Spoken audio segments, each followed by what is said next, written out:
আসসালামু আলাইকুম। শীতকাল প্রায় শেষ হয়ে এসেছে। গ্রামের পুকুরগুলার পানি একেবারে কমে এসেছে। এখন সময় হয়েছে এই পুকুরগুলাতে বেড় জাল দিয়ে মাছ ধরার। এলাকার যত পুকুর আছে এই সময়টাতে মূলত বেশিরভাগ পুকুরে বেড় জাল দিয়ে মাছ ধরা হয়। গ্রামের এই পুকুরগুলাতে বর্ষাকালে মাছ ছাড়া হয় এবং প্রায় ১ বছর পরে সেই মাছগুলো আবার ধরা হয়।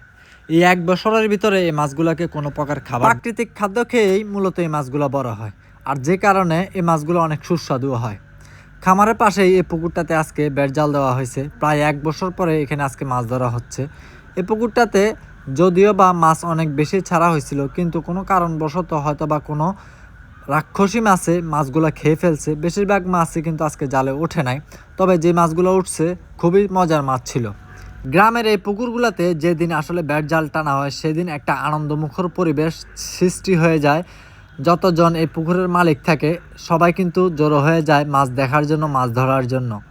মাছগুলো খাওয়ার চেয়ে আসলে ধরতে অনেক মজা লাগে। আর যেহেতু এসব পুকুর আসলে বেশিরভাগই অংশীদার নিয়ে হয়, তার কারণে এগুলো আসলে মালিকানাও বেশি থাকে, আর এই জন্য এখানে আসলে আনন্দটা একটু বেশি হয়। আজকে পুকুরটাতে বড় মাছ বেশি না উঠলেও ছোট মাছ উঠছে আলহামদুলিল্লাহ অনেক পরিমাণে। যে মাছগুলাকে আমরা মূলত কাসকি মাছ বলে ডাকি, যদিও বা বইয়ের ভাষায় এই মাছগুলো আসলে মলা মাছ নামে পরিচিত।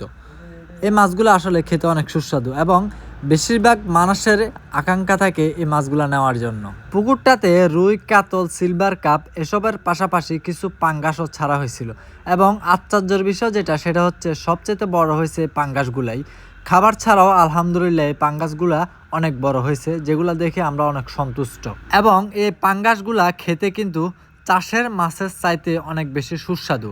যেহেতু এগুলো খাবার দেওয়া হয় নাই, আমি আগেও বলছি যে মূলত খাবার ছাড়া এই মাছগুলো লালন পালন করা হয়েছে, এ কারণে আসলে পাঙ্গাসগুলো খেতে অনেক সুস্বাদু। তবে আজকের সবচেয়ে বড় আশ্চর্যের বিষয় ছিল এই কাসকি মাছগুলা, অর্থাৎ এই মলা মাছগুলা। এত পরিমাণে মলা মাছ আসবে আমরা কল্পনাও করি নাই। এত পরিমাণে এই ছোট মাছগুলো আসছে যে বড় মাছ না আসার দুঃখ আমরা এই ছোট মাছ দিয়ে পুষিয়ে নিয়েছি। যদিও বা এই মাছগুলা পরবর্তীতে আরও কয়েকটি ভাগে বিভক্ত হয়ে যাবে, তারপরও জনপ্রতি যে পরিমাণে মাছ পাওয়া যাবে তাতেও কিন্তু আমরা অনেক খুশি। যেহেতু এখনও শীতকাল শেষ হয়ে যায় নাই, আরও কয়েক ধাপে পুকুরের পানি কমবে।